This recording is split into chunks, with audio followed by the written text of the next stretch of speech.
So, 14 months later, and all we have to show for it is a podcast. Yeah, we don't even have that yet. We'll have it at the end of it. Do you feel awkward? Yeah, it's a little bit weird, but we'll get there. We'll get there eventually. It's a bit different from the beach the other day. Yeah. It's been a long 14 months. That should have been, we thought would be 3 months. Yeah, so I think at this stage, you know that I'm Cleena and that's Steve, and we're the founders of Clearwave.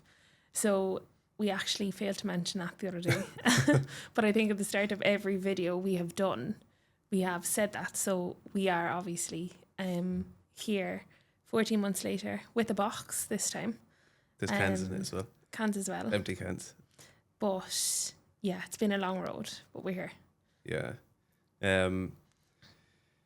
Yeah, we think thought it was going to take a lot quicker, but obviously that wasn't the case. But I think it's made us more resilient over the last 14 months anyway. But the whole idea behind, I suppose, starting off, Clearwave, first of all, how it actually came about. Yeah. The idea for me came actually before we moved to Dubai. So we've been in Dubai a year and a half now.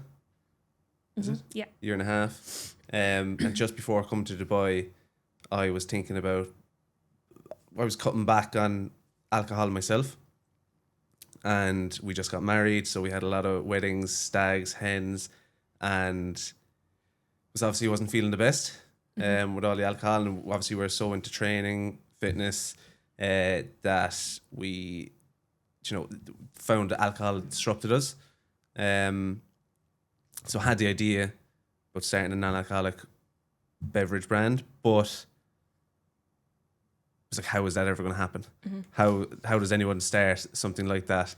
So kind of brushed the idea aside and then moved to Dubai, and that really then kind of put the wheels into motion. I think realistically for us, we always spent a period of time training for something.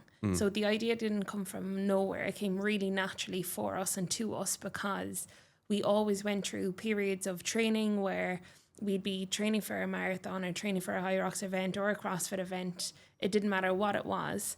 And we'd go off drink for 10, 12, 14 weeks leading into an event. So it was always something that we knew that we felt better when we didn't drink for that period of time, but we just couldn't, I don't know, could we put the finger on the fact that it was, it wasn't just eating better, training better, but it was also not having the alcohol to set us back. I always knew that.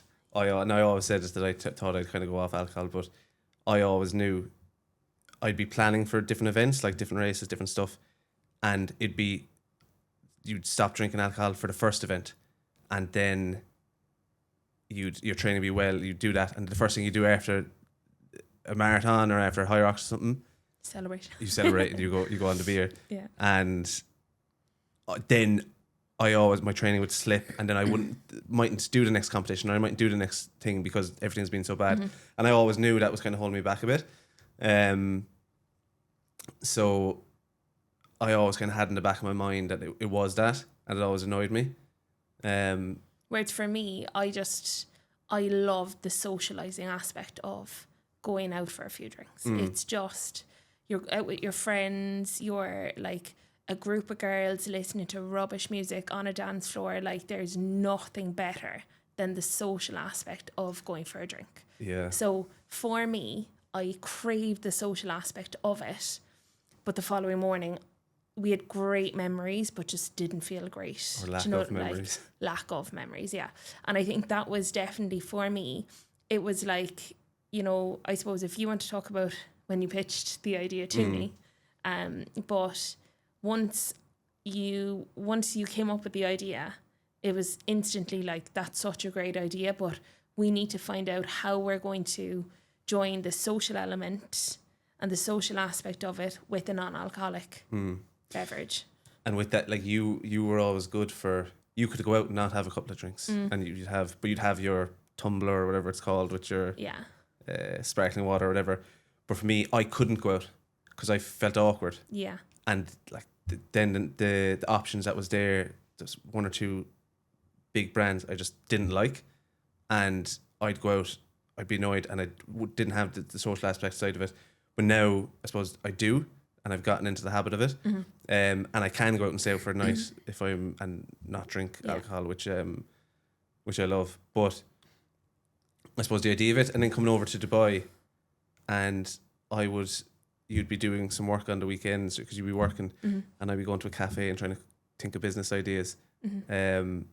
And it was a podcast, The Entrepreneur Experiment, and he had Gary Lavin on from Ireland, from Vitit, and he just went through his whole story about 10-year struggle. It should have turned me off trying to start a drinks brand because it sounded horrendous, but for some reason it motivated me, and I just knew I had to pitch it to you because I'd kind of come up with business ideas and then I'd kind of keep them to myself, and then I'd have no joy, they'd fade away. So quick disclaimer, so Steve is the dreamer and I'm the realist of our relationship. So Steve very much comes up with these great ideas, and then I like tone back a little bit and just bring him back to reality.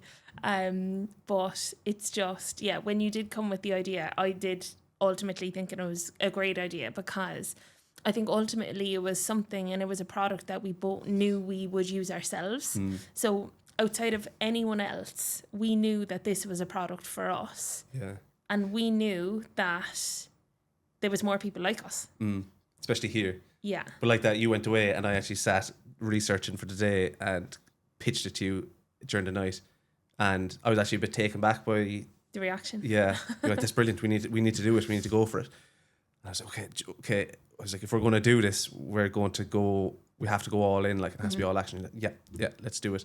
And then from there, it was just finding out the steps. Action straight away. It was like, okay, what do we need to do? Coming up the roadmap, coming up the plan. Okay, I need to find out if it's feasible. Manufacturers? How is it manufactured? Can we ship it in here? Can you sell it here? All this stuff.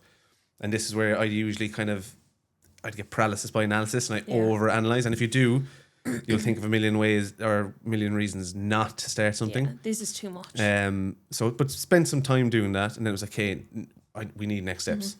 So it was. You got a whiteboard on Amazon. I bought a whiteboard on Amazon. That was a good step. I literally made a roadmap of what we needed to do. Yeah. In order to actually have a product in front of us. Yeah. I did. And I think I think we found steps that were needed as we went along the way. So remember the initial one we had that we wrote it out on an A4 sheet of paper, and we had like 3 different ones on a clipboard. Oh yeah. Still have them. We still have them, but remember all of the steps that were there. God, there was a lot of more steps added. But they're all the steps, but then each step has 500 different other steps. Yeah, good. Yeah. But I think the next thing then I reached out to manufacturers. So I had a couple of meetings with manufacturers. I was trying to find someone's local. There wasn't any. So I was looking at Germany, Belgium, UK, Ireland. Had a couple of calls with some. And when we found one, found a couple, but before we went to them, then it was just action. It was like, to be honest, like if we were looking at it again, the steps we done initially, they felt that way, but it was just action over anything else, and try to come up with something else that was okay. Branding. So we had manufactured. We hadn't visited them yet. It was coming up with a name actually. Yeah, the name was that took that was ages. Hard. Bew, Swigs. There was a lot. Yeah, and we were just trying to come up with something that we were like sold on, but that was really hard to do. Yeah. It was really hard, and even like packaging, looking at what we thought would work in comparison to what we now have. Actually, before we get on to the packaging, I think just on the idea after we pitched it, what you were saying, like that, why it resonated with us so much. It's a product that we wanted. We came to Dubai and everything was socializing. Life moved at 1 million miles a minute. Everything just moves so fast here. you're so busy. There's so much networking. A lot of it revolves around alcohol, which just I couldn't do after the year or two we had before. But you don't want to you feel like a bit of a weirdo then if you're not. Everyone's having a drink and you're just have a water. So it was kind of that aspect, and then the health and fitness aspect of it. That we're so into health and fitness, so into competing, minding ourselves, and everywhere we went in Dubai, it was kind of those two things. Busy lifestyle, everyone trying to be successful, everyone trying to do as much as they can, and then the fitness aspect of it, that we would go for runs down Kite Beach, and you could go down during the summer, the hotter months, you go down at 4 a.m, 4:30 to go for a run before it gets too hot. And what we thought it was going to be absolutely empty. There was going to be nobody there. We were going to be the only ones, and it's packed. Yeah. People out surfing, swimming, run clubs.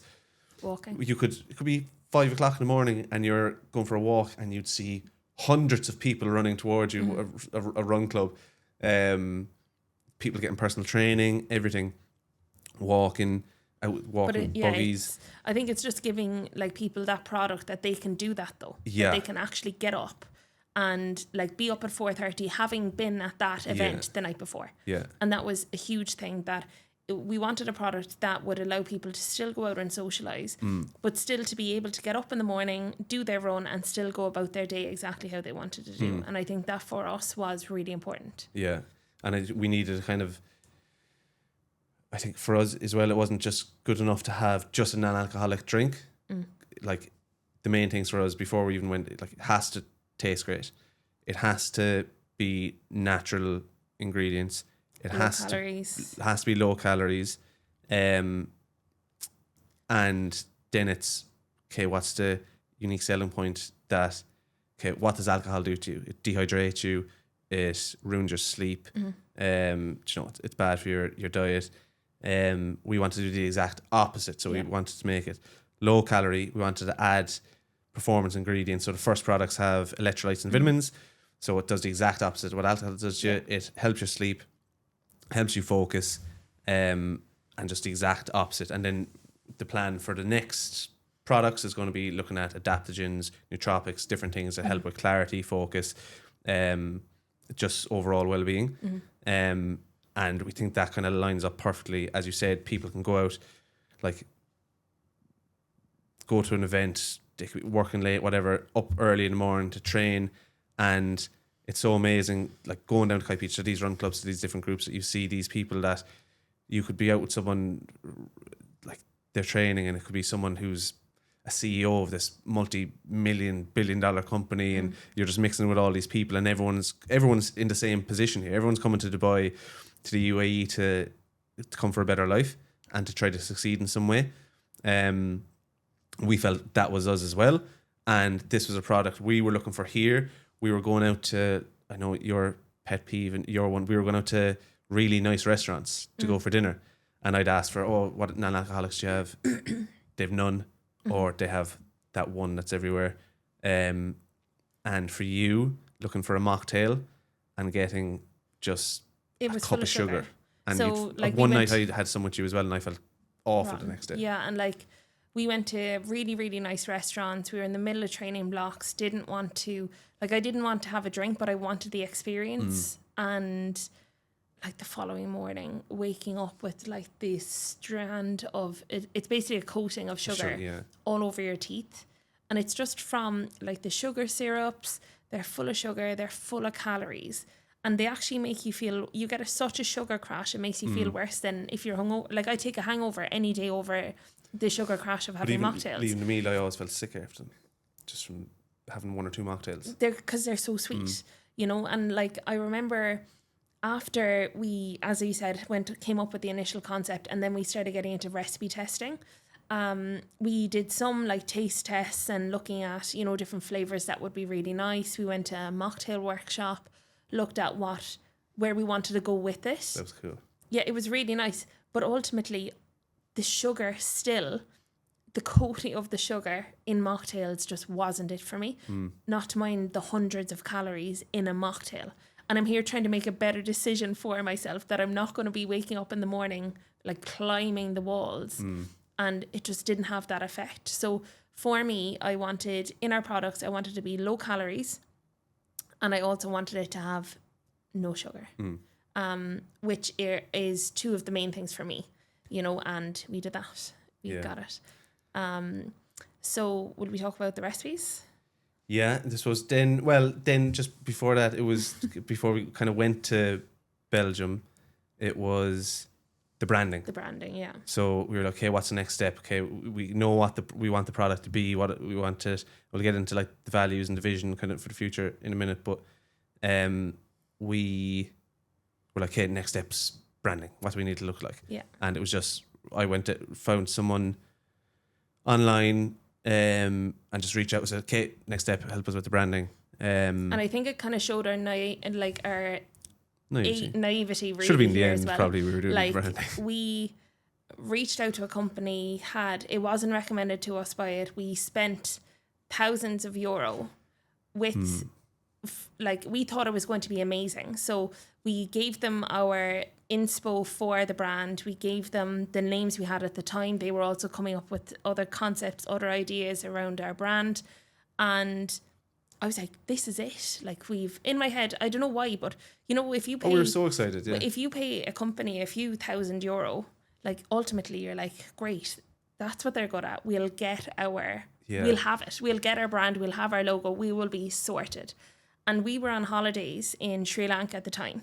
And I remember we had just gotten in and I was raging because I was like, we're on holidays. Oh my God, here we are. And then we had the laptop up on the dresser, trying to get Wi-Fi somewhere that worked. Yeah. So finally got Wi-Fi that worked, was on the Zoom call, and I was like, oh my God, this is going to be it. We are going to have our brand, we're going to have our logo, we're going to have our name.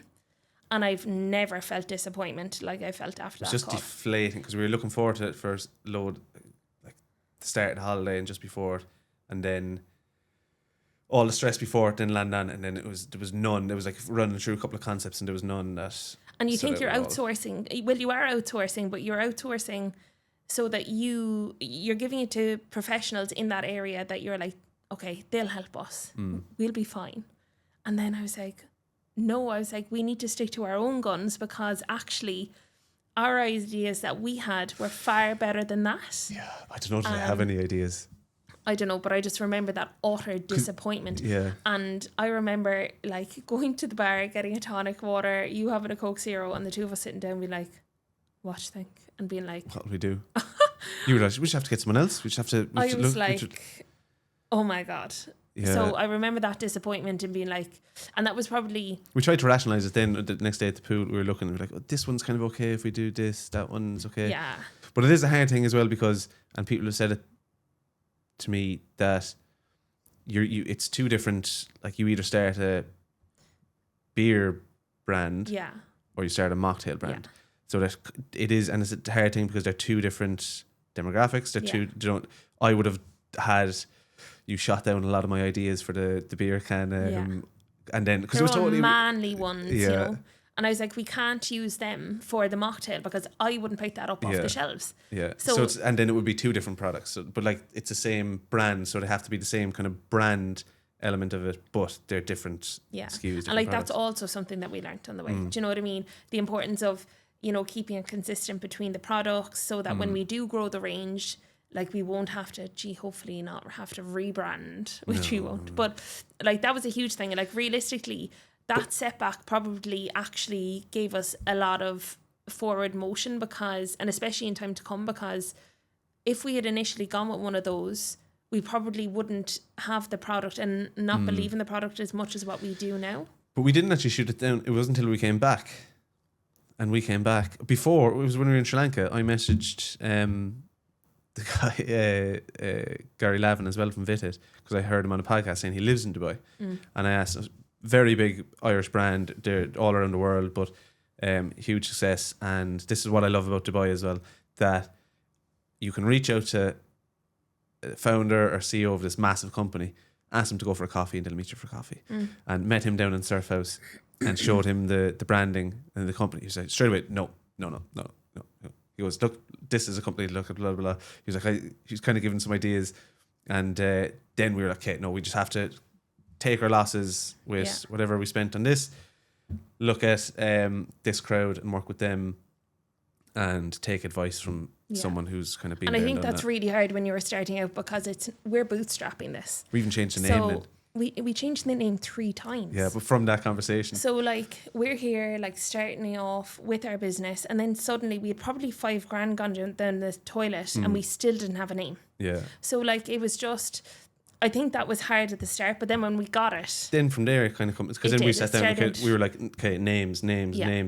And I remember sitting in a cafe and it was like, we wanted it to be a like a nod to Kite Beach, because that's where we kind of saw the idea come from. yeah, And all the people that we thought would like the product and like the brand were in the same place and doing the same thing. So it was all down Kite Beach. yeah, So like clear wave. So it was like we wanted like the clear wave is like clear, the clarity of yeah, drinking less alcohol, and that new wave of like, I think I saw the other day that the Gen Zers. the alcohol industry is down trillions or hundreds of billions because Gen Z aren't drinking as much alcohol as And I think we did when we were younger. Yeah, I know. And like I think really when you look at like the Gen Zers, it's that they're more informed. Like they don't want to drink because they're I think a lot of it is smart Whoop. enough. Remember when Whoop came out and you Yeah. used to have a drink and you And the see your rings. 0% battery the next day. Like you're basically, Whoop tells you you're dead if you Yeah. go out for a few drinks in one night. So it's like, as you said, the clear is very much the clarity, but also I think like when I look at the clear, and we probably get different meanings from it, but when I look at the clear, I'm very much like, we're very transparent on what's in the drinks. You know, it's really transparent. It's a really transparent brand. It's a really transparent product. Our bottom line is that we wanted it to be low calories, have electrolytes to allow people to have that clarity. And also the sugar, you know what I mean? And I think that's really, really important as well. Yeah, and like the new wave of people like that. So it's like the clear wave, the new wave. Yeah. And then the hint Kite Beach, obviously the beach. We actually had a kite in the original Yeah. logo. Coming off the ore, wasn't it? Yeah, but we got rid of that.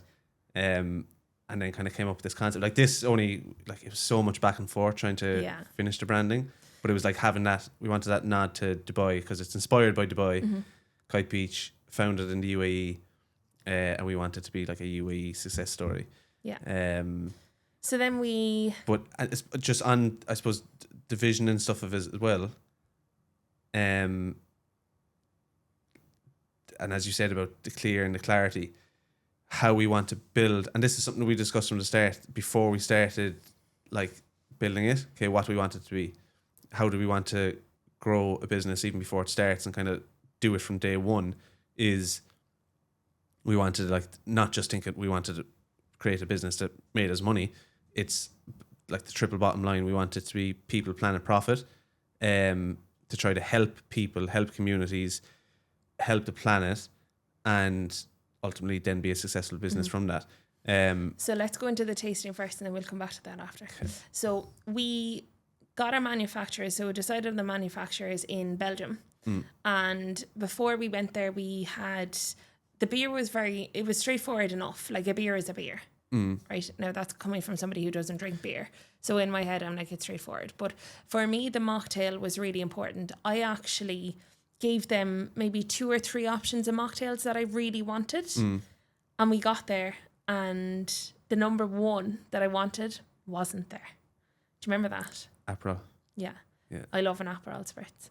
And it wasn't there. I think that can be the next one. I think we can do it, but it was just we actually tasted the other one and we loved that one. So that was, and that like ultimately, so they had a mocktail version of Mojito, Paloma, Margarita. That was good too. That was good.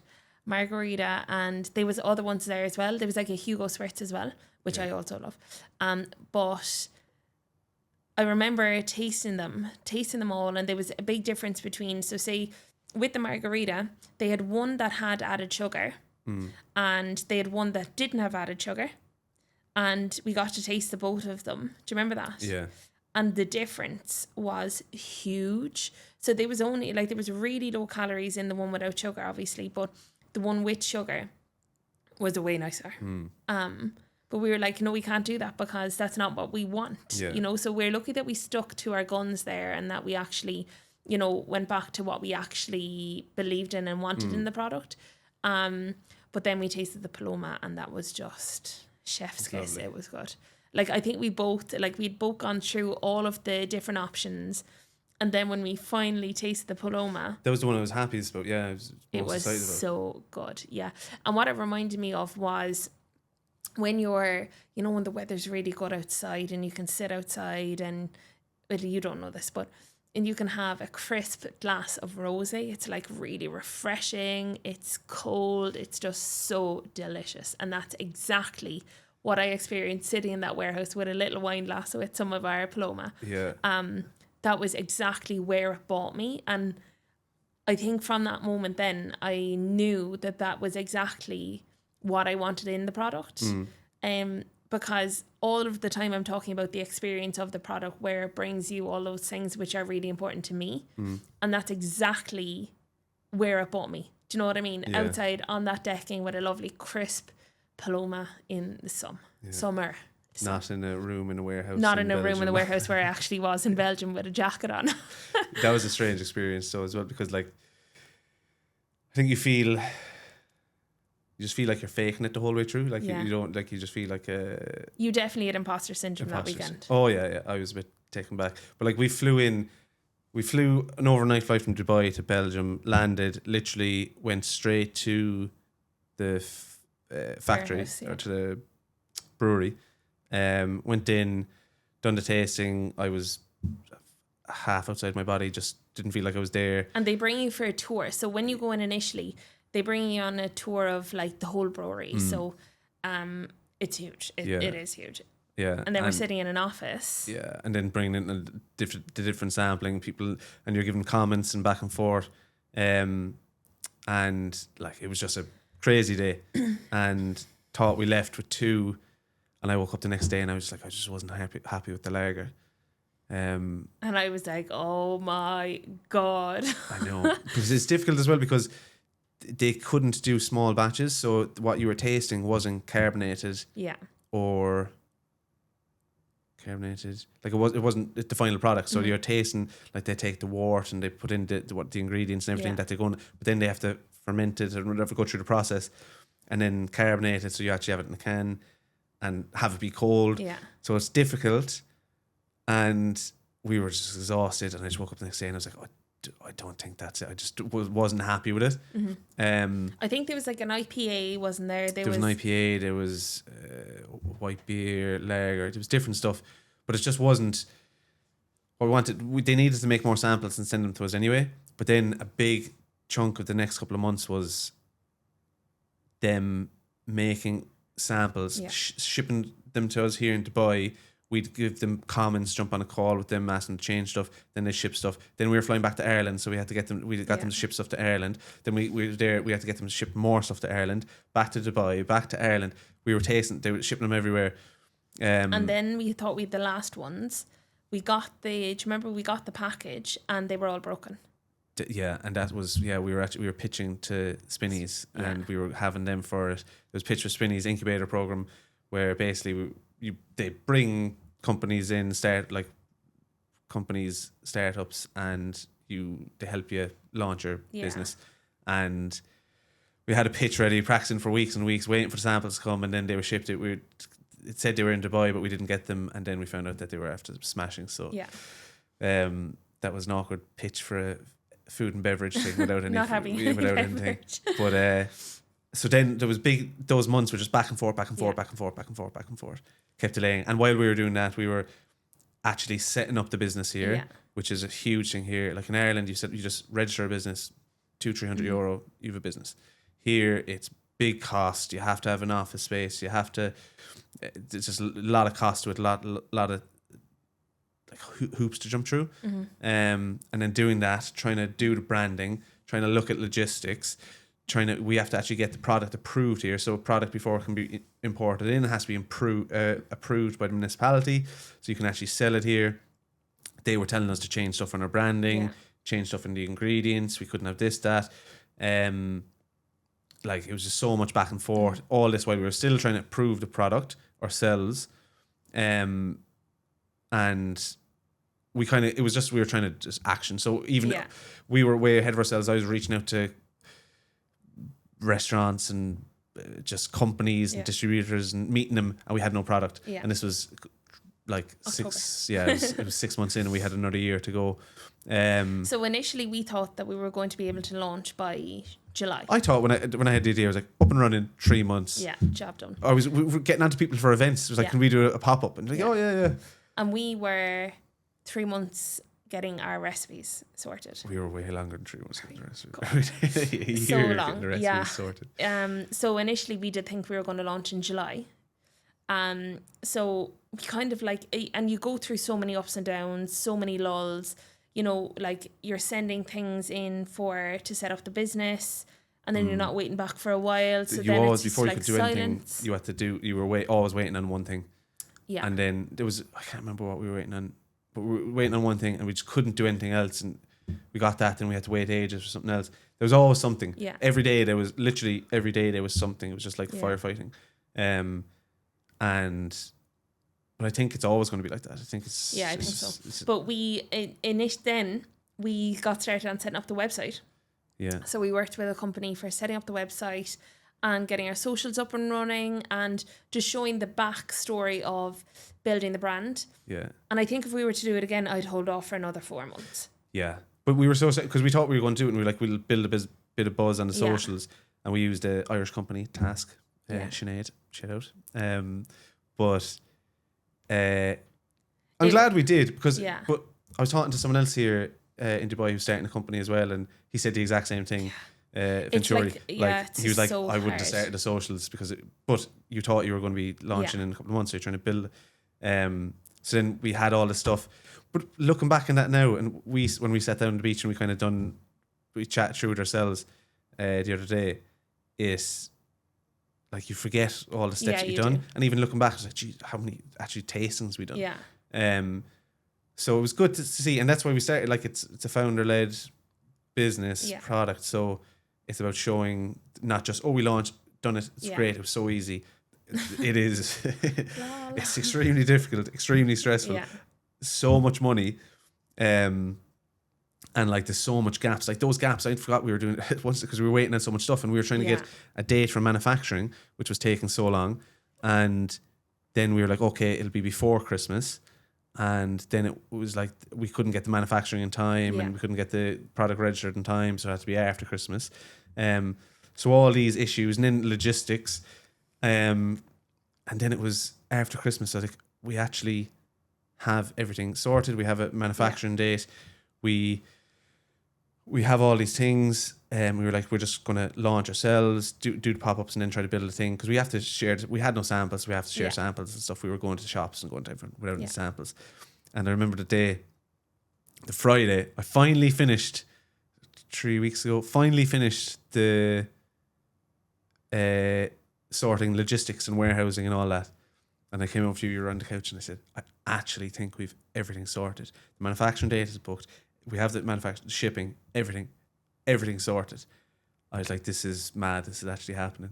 That was a Friday. And then you were over doing grind Saturday, and I was sitting on the couch about to go for a run, and looked at my phone, saw something about Trump, went onto YouTube, Trump doing an announcement. We've just decided to start war with Iran. I was like, oh, what's this going to mean for us? This was on the Saturday. And then Saturday and Sunday, it was like something out of a movie. There was missiles, drones going everywhere. Like it was crazy. I was like, what does this mean? And then Monday, I was like, this got onto the manufacturer. There's something after kicking off here. Probably over in a day or two, but can we pause the manufacturing? They said manufacturing started over the weekend. It's like, okay, that's that. We've just paid for this. We tried to look at shipping then. Nothing can get in. No. And we spent 14 months every month paying something out, paid for manufacturing. And then the product is being made and we can't ship it in. Yeah. And now it's made and we still can't ship it in. And now it's made. So that was 2 weeks ago. Yeah. So that was 2 weeks ago. We still don't have product. But it's finished, and we have it with samples with crowd in Ireland that are doing the content for it and the Yeah. ads, which is good. It's another step. It is. We're trying to get some to us, but we literally are completely in the dark. We don't know. It could. And shipping companies can't even, like, we can't even get one box shipped in because it's like €1,500 to get it shipped in. And we don't know. We if don't it'll even know get if here. we'll be able to get it. So it's kind of like, Nothing can get shipped in, but there's some things flying in, but they're like, there's no guarantee it'll even get in. It might get Yeah. lost.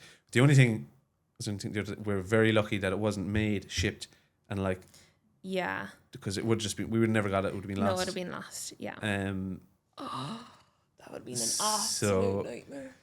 14, 15 months of building Clearwave, and the second we have everything sorted, a war breaks out in the Middle East, and we don't know what's happening.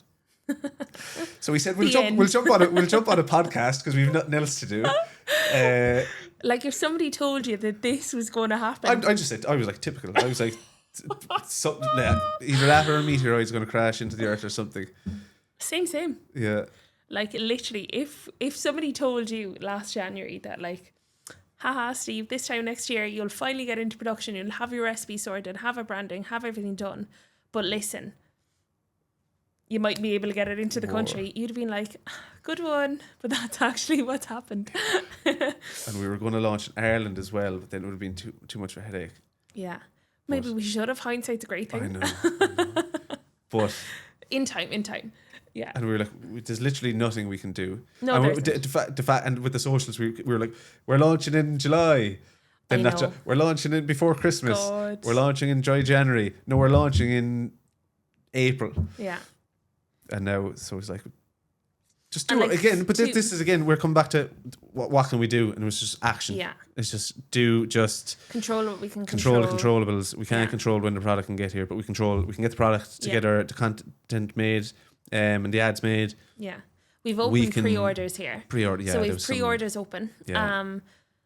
Pre-orders are open here in the UAE so that when we finally do get the product in, we'll be able to ship them to those who have bought No, pre-orders. you said you'll hand deliver them to. I'll hand deliver them yeah. personally. And we have some. There's been a lot of people supporting. Yeah, which is amazing. Which is great. So like it's obviously difficult, situation we're in, but that support and like there's a lot of people supporting. Yeah. So that's great, but yeah, launching, Boom, boom, boom. Who knows? but. Could be this year, could be next year, could be 24 years. But time. I just keep looking. Okay, let's say it's a couple of months down the line, and we're like, or even a couple of years down the line, and it's successful, and we're like, looking back, like Mad. we were forged in Yeah. the middle of a war and Yeah. conflict and everything. So like a lot of people, there's so many times we like if to be honest, if I was doing this on my own, I would have like Yeah. it's so many times. It's so long. And there's so much gaps between everything and so much money. There's so many times to quit. Yeah. So many times to quit. Because it's easier just to quit.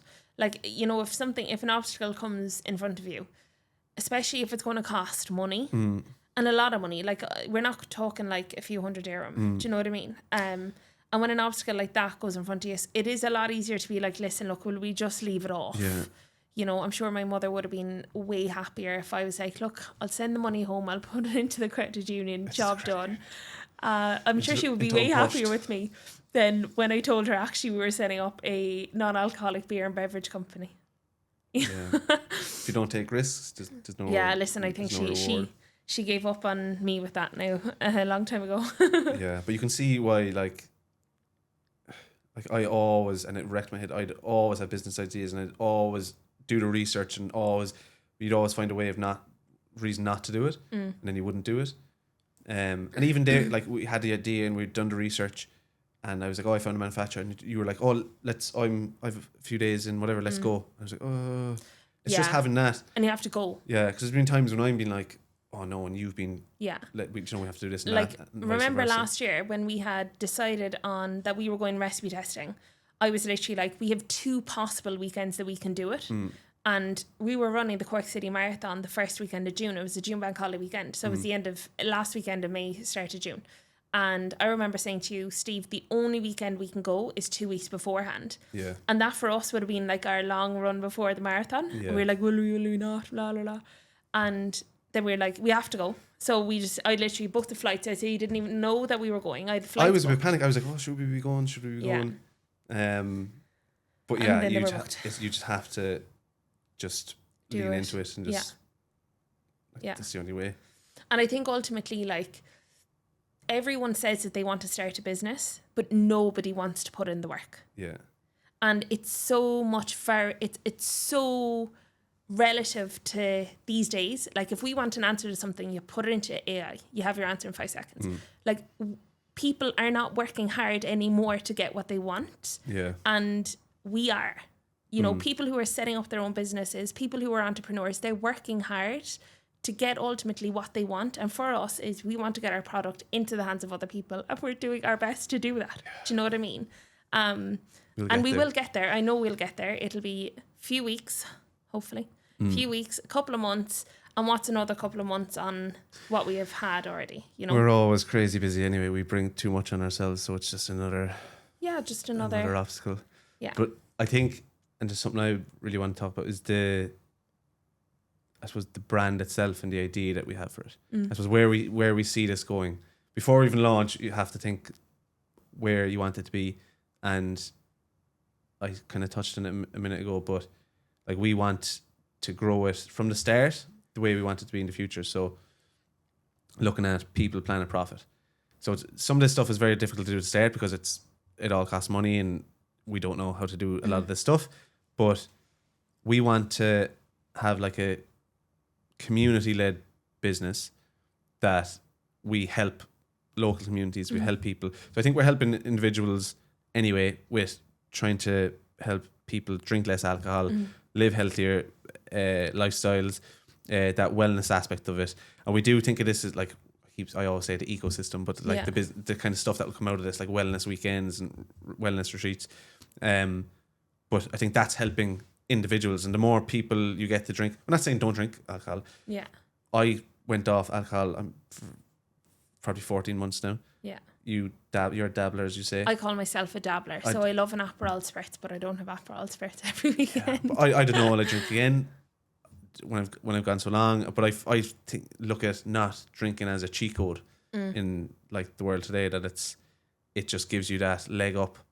I feel, for me anyway, everyone's different, but my hangovers would last a week. I'd go for drinking Monday and Tuesday, bad hangover, and then I just wouldn't be myself. My training, nutrition, everything wouldn't be good for a week. Yeah. So that was my thing. So I think the more people we get to drink less, that's helping people, that's helping the community. And then look at the community aspect of it, pop-ups and helping events and all that.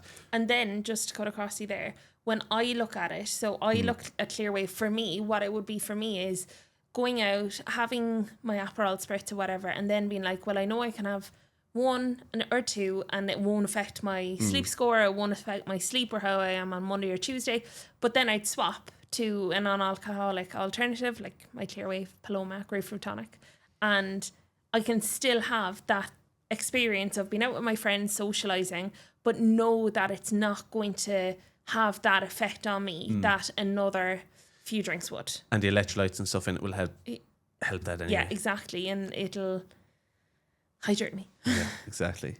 And then the planet aspect of it, I work in sustainable engineer since college, so I'm passionate about that aspect. And one of the reasons we chose the manufacturer we chose is they're doing a lot in that as well. Like, they have a lot of renewables, they reduce their waste, they do all that. They're taking the right steps. Why we use can instead of glass is because it's more environmentally friendly, and we want to try to grow as environmentally friendly as possible. Try to manufacture locally, so you're eliminating shipping and all that as well. But that's a process. You can't go from 0 to 100 straight away. You have to do step by step, but just being conscious as we grow and helping people as much as we can. So looking at how can we give back, and that might be when we get to a certain stage, a certain percentage of our profits going to some charities, but trying to create a community and a brand that helps charities, people, different organizations. I think we saw as we went on our honeymoon to Tanzania, and we saw a lot of poverty in Tanzania, and there was a school, and we were like, we'd love to be able to help that and actually physically see how we could help that school and actually see that. So I think, and then we were working on Clear Wave at the time, and we said, how could we kind of bring this into the brand? And I was just after reading Richard Branson's book about Virgin at the time, and he was big into doing big events, trying to, you're like, to be transparent, you're bringing your attention to your brand, but he's doing it to help a lot of people as well. And I looked at trying to raise money for a charity in Palestine. It's an Irish-led organisation. They have a gym there, and they help the local community in the West Bank and it's Gaza. Ockley, Palestine, in the Legis Centre. So I was like, what can I do? I said, I'm going to run for 24 hours in the mountains in Calva in the UAE and try to raise money. So I trained through months and months through the Dubai heat, getting up at 2 a.m, 3 a.m. sometimes to drive 2 hours to the mountains. So it would be a couple of degrees cooler, still 40 degrees, still 80% humidity, running in the pitch black in the mountains, training for months and months to try to raise money. And done it. That was in November. So 24 hours in the mountains with the support of my amazing wife, who I wouldn't be able to do without, my sister who flew over, but raised money. Helping ordinary people do extraordinary things. Yeah, and that's, I can't believe you haven't said that. Clear Wave, stay social, wake sharp, but the whole, or mantra, backing ordinary people doing extraordinary things. So we want to back people, normal people. I trained for a marathon before, stopped, struggled to do a 5K, trained again. We trained for the Cork City Marathon, and I said, I'm not stopping, because every time I stop, it's like torture starting again. So I was like, I'm training for this, and I said, I'm going to run 24 hours. That's me, just a random fella, just trying to do something. At the time was crazy. Then when you finish it, it's not that crazy, and you're like, there's people running 100 miles. But we raised a lot of money for that charity, which was amazing, on behalf of Clear Wave. And then I was like, what? You kind of need to top it then. But we want to inspire as many people to do. And I think this is what, once we launched, that we could do. If we're raising money, we could have a joint one where the community and the people, they do their own. It's all relative. If someone running 24 hours, someone running 100 miles, whatever it is. That's really important. But like, ordinary people doing extraordinary things doesn't have to be running 24 hours in the mountain. Because I'm telling you one thing, I will not be running 24 hours in the mountain. And I definitely won't be doing 100 miles either. But like, as an ordinary person, doing something extraordinary might be for you, like going for a walk. It might be doing a 5K. It might be doing a 10K. It does not have to be this extreme thing. Extraordinary, you can do a bake sale, you can do whatever you charity. want. You can do anything. Just anything out of your comfort zone. Yeah. And we want to make like inspire as many people as we can to do that. And that's something nice, that we could have a community fundraising. Yeah. Everyone do their own thing. We raise as much money for charity as we can, and that's us helping people. But the challenge now, at the moment, we've been planning for the last couple of months. I had some races to get out of the way, like that one, but we want to raise a minimum of 500,000 dirhams, 500,000 dirhams, which is about 125,000 euro, 110-ish thousand pounds, for charity to help children in conflict in war zones, like Palestine, like Lebanon, all over the world, that just people that are affected the most by this, and they've kids that have nothing to do with any of this, and they're affected the most by this. So we need to do something extreme to do that, and I suppose the company's UAE founded, Middle East, GCC. I planned on running the 7 Emirates, so trying to get a Guinness World Record to run through the 7 Emirates. It's around 500 and something K. But we went home, so that was the plan. I applied to Guinness, and we went home and saw someone just announced they were doing it. They'd done it, broke the record. I was like, oh God. So then someone else announced they were doing it, just finished it. And the day that person finished, someone else started doing it. So like, I don't want to compete against anyone. I want to do something. It's like why we're trying to do it. So we looked at a map. And as well, why do 500 when you can do how many? 1,500. Exactly. So we looked at a map. And I wanted to do something that no one has ever done. So looked at a map, and we're doing the Great Gulf Run. So running from the Kuwait-Saudi border down the spine of the GCC into Saudi, past Bahrain, past Qatar, into the UAE, up through the UAE, and finish in the top of Oman. So the spine of the Gulf. And So it's the Great around Gulf Run. the Great Gulf Run to raise a huge amount of money for charity. The goal was to do it. It was always the plan to do it kind of end of November when the weather's right and have enough time to train for it. And just started planning it. I got someone on board who actually helped Spencer Matthews do his last big his events, world records, and a lot of other stuff. He's on board. He's helping with the logistics and organising inside. Just got like a charity fundraiser on board as well, where they're the first sponsor. They're going to sponsor it. Clear Wave's going to sponsor it. And we have a charity just trying to confirm with them, but it's a very good charity that we've done a lot of research. A lot of charities, a lot of the money doesn't go to where it needs to go. We need to make sure the money's going exactly where it needs to go. It's a great charity that works with children in conflict zones all around the world. So just trying to get an endorsement letter from them at the minute, and was in the process of all that, and then the war broke out as well. So the exact route I'm supposed to be running is going to be a war zone, but we have to plan. Not by then. But we have to plan like this is all going to be over, and I think it's even better time to be doing it because obviously the GCC's been through it now the last couple of weeks. So this, I think it's even more timely and more thing. But this is a huge task. Like like the training will be put in, everything will be done, but it's the support, a huge amount of support, the logistics, organising it. We've friends coming over from Ireland to help with this. We're going to have to get a lot of help from the Irish community here in Dubai, in the UAE. Like the gyms we've got, to the run clubs, we just need a huge amount of support. This isn't a one person thing at all. No. I think that's the easy part. Obviously it's going to be horrendous, but I think that's the easy part. But I think it's the support from other companies, other people in the UAE that'll actually get this done and actually raise. And I think the minimum should be 500,000 dirhams. Minimum. That's the minimum benchmark that we're setting, and we'll try to go from there. But that's the challenge. So the Great Gulf Run, Clear Wave Great Gulf Run, to try to raise a huge amount of money for charity. Because we don't have any product that we've nothing else to do. No. No, but by the time we're there, we will have product. We'll have product in a couple of months. We'll have more product even within. Yeah, we'll have product in a couple of months. We'll be shipping it off. It'll be all great, and then you do the Great Gulf Run and make loads of money for kids. So it's going to take. I think it's going to take 3 to 4 weeks of running 70-ish K a day. Going to be the first person to ever do it. Going to try to get a world record. Going to get a huge amount of money for charity, a huge amount of awareness for. And it's the awareness is really important, and it's having that platform. And I think, like you spoke about it, how important the people, planet, and profit are.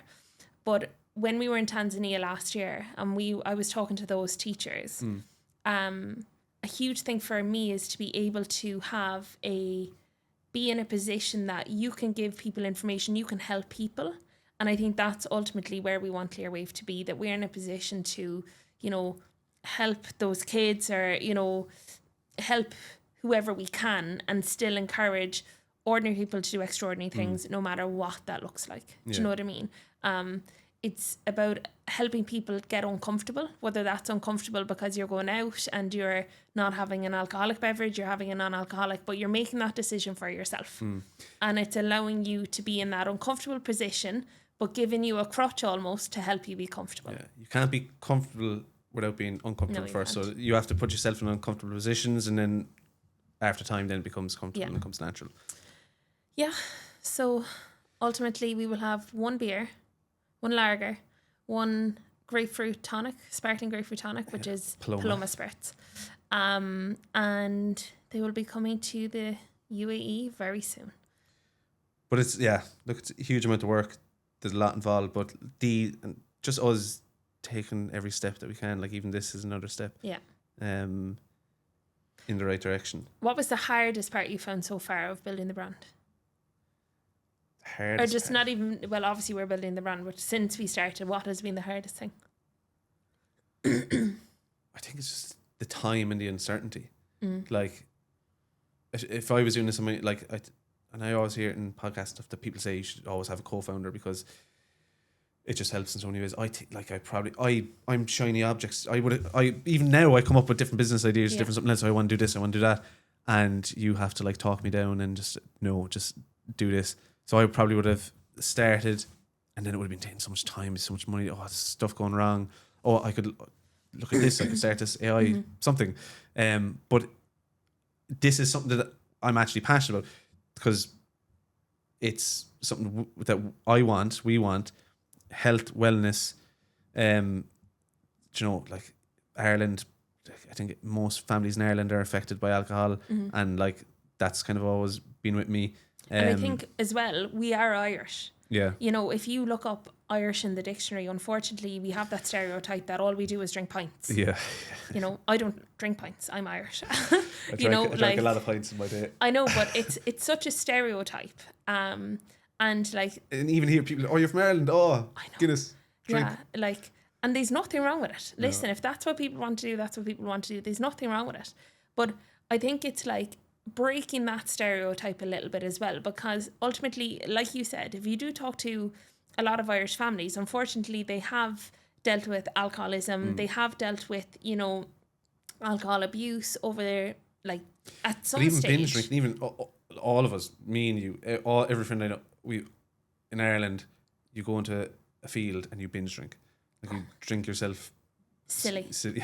Yeah. So like that's just that's the normal thing in Ireland. Yeah, When you're it's a 15, culture. 16, go down to the field and drink as much as you can.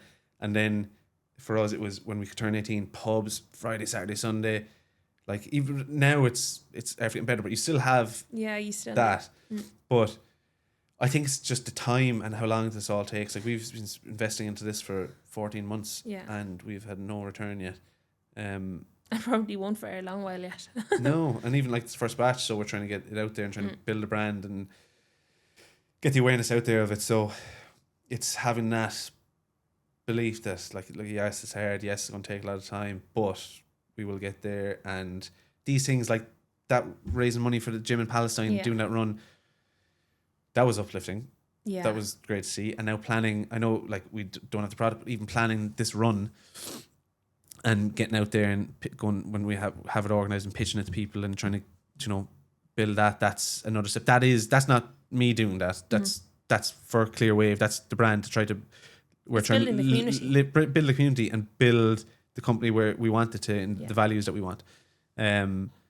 So I think but as you said, like the question, what's the hardest part? I think it was the time. Like, and obviously, I think so much stuff has happened. Even when the war, when Trump and we can't get in, it wasn't like devastating. Obviously, the war's horrendous, and we wanted to stop. Yeah. But I was just like, that's typical now. It's just so I was obstacle. like another obstacle. But I was like that. Something else could have happened. It was just it's just you've kind of, but that's built to thick skin. That like it's just another obstacle. It's not. It's over now. Yeah. It's okay. Just what do we do now? And how do we just solve that? What was the worst time for you? It was just time. Do you know what I mean? It's busy. It takes time, and I think there isn't enough hours in the day or money in the bank. But here we are. Definitely not money in the bank. I wanted to ask you one or two questions.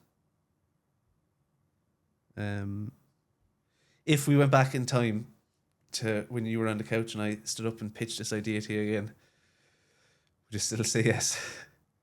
I think I would. Yeah. Yeah, I think it's all that we want it to be. It's a product that we want for ourselves, but the products are just something material we can hold. I think the community that we can build through Clearwave and the opportunities that we can do with that community to give back to other people are far more important than me making a decision on the couch. Do you know what I mean? Yeah. And I think that's important, and I think that's something that we have to constantly remember. It's, yes, the brand started out as something we wanted, but we are now, and our mission now is to give that to other people so that they can reap the rewards. Quick fire round. 2 quick questions for you. For me. Yeah. For somebody else in anywhere, but anyone else in Dubai that wanted to start a business and had an idea of starting a business and a passion to start a business, is there any advice that you'd give them? Yeah, marry someone who has 40 different business ideas every single day, and then one of them will materialize. Okay. Don't marry for love. Marry for business ideas is what you're telling people. Yeah. Okay. And what do you? I kind of explained, and I think we both kind of have. But what would success look like for you for Clearwave? Let's say 5 years time. Now we launch in whatever couple of weeks, whatever it is. Success for me would be going back to that school in Tanzania and being able to give them profits of our company, and being able to just support those kids that really, really need help. You know, and they're happy out. You know, they're happy out in their lives, and it's, you know, they don't want for anything. Yeah. And here we are with so much, and we want so much. I just want that want to also, you know, inform other people, give other people information so that they can live the best lives they can live. Do you know what I mean? We have a lot, which I'm really grateful for, but I think sometimes it can get lost in translation, and it's important that you have those times that you get pulled back to reality. And for me, that was one of mine. So I think that's important that we remember that feeling that we had when we were in that school and when we left, because I know you had that exact same feeling. Yeah. And being able to go back, and if it's a photocopier, if it's a few copybooks, anything, being able to go back to them and support them. Like in reality, the business has to be a success for us to be in that position, and like to make it a profitable business. But like same, like for me, that obviously the business succeeds and it does well, but it puts us in positions that we're able to do these crazy challenges to raise money for charity, or to be able to take some of the profits and do that. Obviously, that it's a success for us, and then we can help more people in with that. Yeah. I think that's ultimately where I'd like to see it as well. Any final thoughts? If we were back here now in even 2 years' time, and if you wanted the business to be successful, what would it look like? In 2 years' time? 2 years. I would like the product to be available all around the GCC. So in Saudi, Oman, Kuwait, all around GCC. I'd want it to be the number one. I think it's the only performance non-alcoholic beverage in the UAE, but like number one non-alcoholic beverage here in the UAE. And I hate so much that you can't get draft non-alcoholic beer. It annoys me so much. And we went to some place the other day to watch the rugby, and I got one non-alcoholic drink, and they said it's all gone now. They had no more. So I'd like that, and it to be in other kind of globally, but having the community aspect in each place. And not like selfishly for me, I've always wanted to have my own business, and I've always wanted to be able to grow. My thing is I'd like to be a leader, whatever that is to any people, but I'd like to be in a position where I could do these crazy challenges to raise money, like Richard Branson. I want to fly around the world in an air balloon or something, just do something mad, and then raise money and do good at as well. Okay. But obviously, just me and you being in a happy position, and liking what we do. Yeah. Ooh. So that's it. That was not as painful as I thought it would be. But Clearwave, coming very, very soon. Thanks to anyone that watches these clips or this podcast and that have followed the journey over the last couple of months. We really appreciate it, and we hope everyone gets to experience it soon. Yeah.